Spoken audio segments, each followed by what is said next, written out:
देखिए, ये बेहद दुर्भाग्य की बात है कि कुछ लोग राजनीतिक स्वार्थों के वशीभूत होकर के एक षड्यंत्र के तहत में श्री केदारनाथ धाम की छवि को धूमिल करने का प्रयास कर रहे हैं। मैं आपके माध्यम से अवगत कराना चाहूँगा कि गत वर्ष महाराष्ट्र के एक दानी महानुभाव ने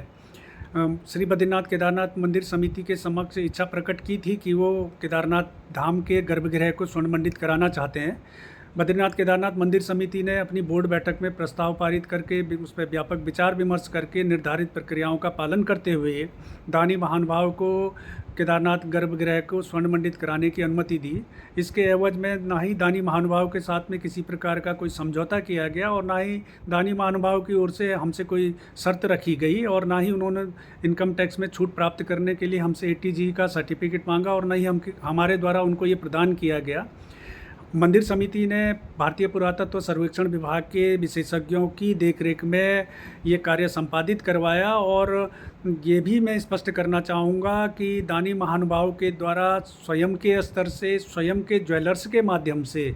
ये कार्य संपादित कराया गया और इससे पूर्व वर्ष 2005 में इन्हीं दानी महानुभाव ने श्री बद्रीनाथ धाम के गर्भगृह को भी स्वर्ण मंडित कराया था और इन्हीं ज्वेलर्स के माध्यम से उन्होंने ये कार्य संपादित कराया था। दानी महानुभाव की जो निश्चल और निस्वार्थ भावना थी, पावन भावना थी कि केदारनाथ धाम के गर्भगृह को स्वर्ण मंडित कराने की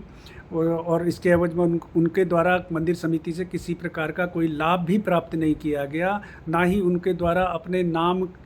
की अपेक्षा प्राप्त की गई। लेकिन दुर्भाग्य की बात है, इस सब के बावजूद कुछ लोगों द्वारा दानी महानुभाव की मंशा पर सवाल उठाया गया कि सोने की जगह पीतल की परतें लगाई गई हैं। तो ये स्वाभाविक रूप से बहुत ही दुर्भाग्य की बात है और इससे जो अन्य दानी महानुभाव भी हैं जो केदारनाथ बद्रीनाथ धाम में हमारे तमाम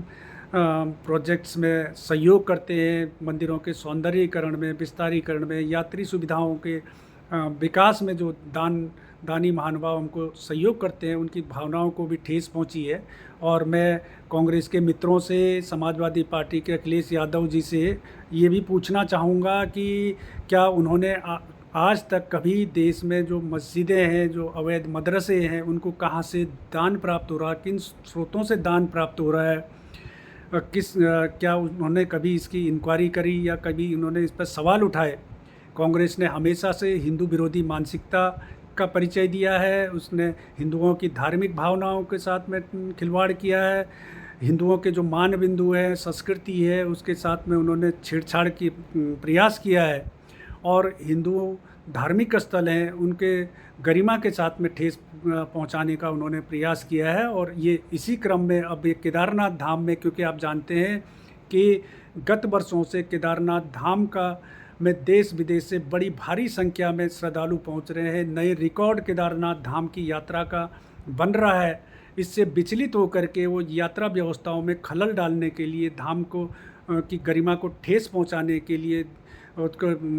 बदनामी करने के लिए इस प्रकार के हथकंडे अपना रहे हैं।